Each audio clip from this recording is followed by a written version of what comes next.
But Savitri की अमावस्या के दिन ब्रह्मा जी के मुख से प्रकट हुआ है। सौभाग्यवती नारियां अखंड सौभाग्य के लिए बट सावित्री का व्रत आप लोग करते होंगे, कई लोग अखंड सौभाग्य के लिए करेंगे, क्योंकि इस बट के पेड़ के नीचे भगवान विष्णु शंकर जी से विनती करे थे वर के लिए, इसलिए अखंड सौभाग्य का देने वाला जिसका प्रॉपर्टी का झगड़ा चल रहा हो, अदालत में कोई केस चल रहा हो, किसी भी चीज का केस, अदालत में अगर किसी भी चीज की अगर केस चल रहा है तो बड़ के पत्ते के ऊपर बालू मिट्टी का शिवलिंग बना, बालू रेत का, बड़ के पेड़ के नीचे ही उसकी पूजन करें, उस पे 3 चम्मच दही चढ़ा दें, अपनी मनोकामना कर कर दही चढ़ाकर उस दही को चम्मच में वापस लेकर जाए, शंकर जी की पूजन कर कर उसको विसर्जन करें। वो दही जो लेकर आए, जब अदालत कार्रवाई हो और आप केस के लिए अदालत में जाएं, उसको चंदन में मिलाकर तिलक कर कर जाइए, आपका काम विजय प्राप्त होगी, काम फतेह हो जाएगा। बटकेश्वर महादेव का स्मरण करने से कार्य की सिद्धि होती है। जिस बच्चे का एग्जाम में पास नहीं हो रहा हो, अच्छे नंबर नहीं आ रहे हो, वो भी इस दही का तिलक लगाकर जा सकता। बटकेश्वर ऐसे भगवान शिव विराजमान हैं। 16 श्रृंगार में नारी के हाथ की चूड़ी का कलर अलग हो सकता है, चूड़ी की डिजाइन अलग हो सकती है, चूड़ी अलग हो सकती है, चूड़ी महंगी सस्ती हो सकती है, मंगलसूत्र की कीमत ऊंची नीची हो सकती है, पांव की बिछुड़ी की कीमत ऊंची नीची हो सकती है, कान के कुंडल की कीमत ऊंची नीची हो सकती है। तुम्हारे शरीर पर जितने जितने 16 श्रृंगार हैं उसकी कीमत ऊंची नीची हो सकती है। केवल मंगलसूत्र की डिजाइन बदल सकती है, नाक की लौंग की डिजाइन बदल सकती है, कान के बुंदे की डिजाइन बदल सकती है, हाथ की चूड़ी की डिजाइन बदल सकती है, पांव की पायल की डिजाइन बदल सकती है। केवल नारी के 16 श्रृंगार में एक श्रृंगार ऐसा है जिसकी कीमत जो पहले थी वही कीमत आज तक है और उसकी डिजाइन आज तक नहीं बदली। वो मांग का सिंदूर है, एक जैसी डिजाइन है और एक जैसी कीमत है।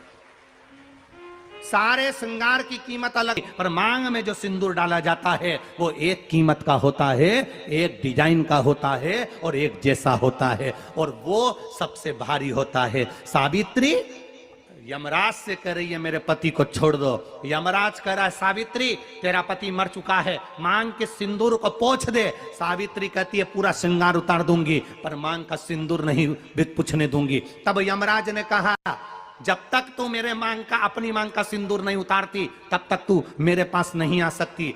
भगवान यमराज से सावित्री ने कह दिया मैं भी तुझे वचन देती हूं यमराज, मेरी मांग में जब तक सिंदूर है, जैसे सीता ने लाइन, लक्ष्मण जी ने लाइन खींच दी थी और सीता पार नहीं जा सकती थी, मैं भी तुझे वचन देती हूं जब तक नारी की मांग में सिंदूर है तब तक तू उसके पति को उसके सामने लेकर नहीं जा सकता, यह भी मैं तुझे कह देती हूं। यमराज भैंसे पर सवार होकर सत्यवान को लेकर जा रहा था, सावित्री से वचन पर वचन चल रहे थे, बड़ के पेड़ के नीचे छोड़कर आए। क्या चाहिए तुझको, क्या चाहिए तुझको, क्या दूं मैं तुझको, कुछ मांग ले मुझसे। सावित्री कहती है क्या दोगे आप, मेरे पति के प्राण दे दो बस वापिस, और कुछ नहीं चाहिए। यमराज यमलोक में प्रवेश करने लगा, मांग के सिंदूर में से थोड़ा सा सिंदूर सावित्री ने केवल हाथ में लेकर अपनी बिंदी पर जो लगाया, सत्यवानंद को लेकर यमराज अंदर नहीं जा पाया। बाहर खड़े होकर कहता है मांग ले, मैं तुझे एक वचन नहीं, तू बोले तो मैं 2 वचन दे देता हूं, तू बोले तो मैं 3 वचन दे देता हूं, तू मांग क्या चाहिए। तब सावित्री ने कहा देना चाहते हो, हाँ।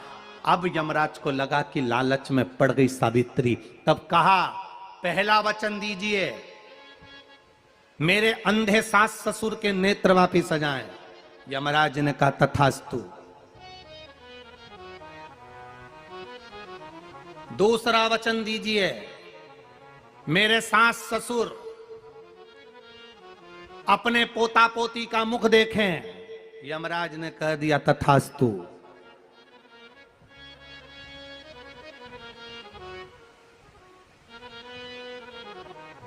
जाओ।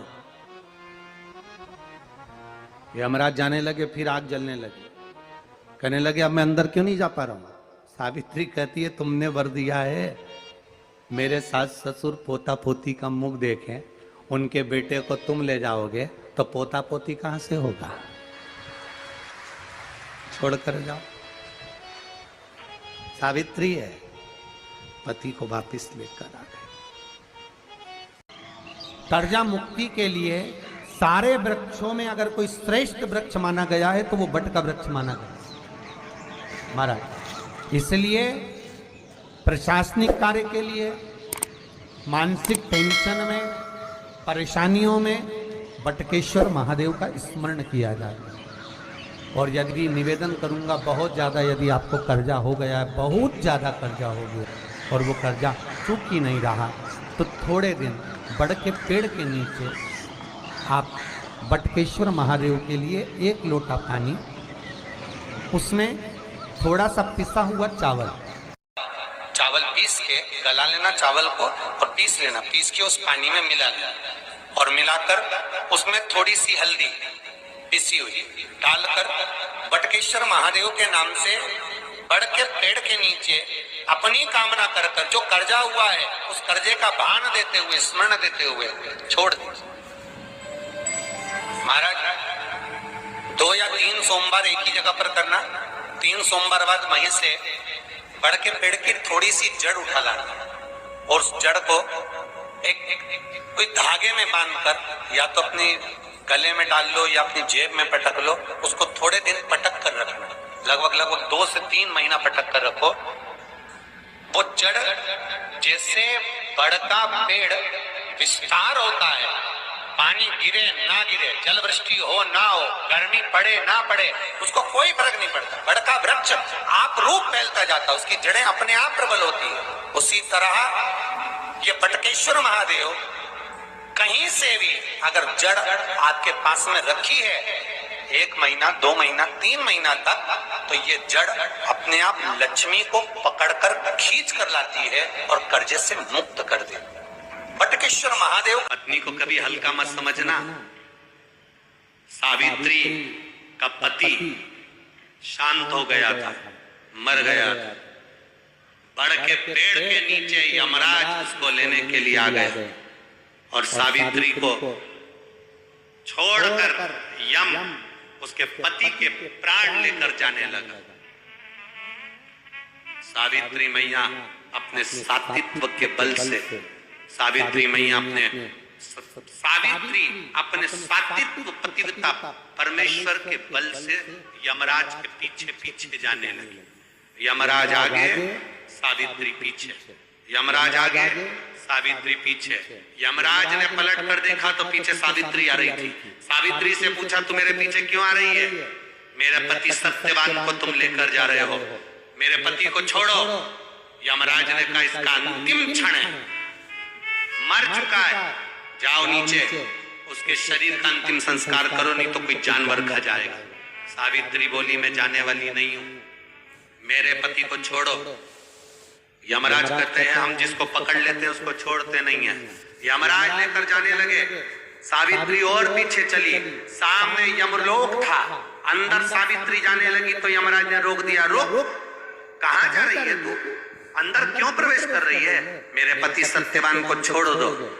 यमराज प्रसन्न होकर बोले सावित्री आज मैं प्रसन्न हो गया तुझ पर, क्योंकि तू मेरे दरवाजे तक आई है, मांग तुझे क्या चाहिए। सावित्री कहती है मुझे 2 वर दे दो, मुझे 2 वर दे दो। अब तो यमराज प्रसन्न हो गया, ये अपने पति को भूल गई, इसने अपने पति को छोड़ दिया। ये अपने पति को भूल गई, इसने अपने पति को छोड़ दिया।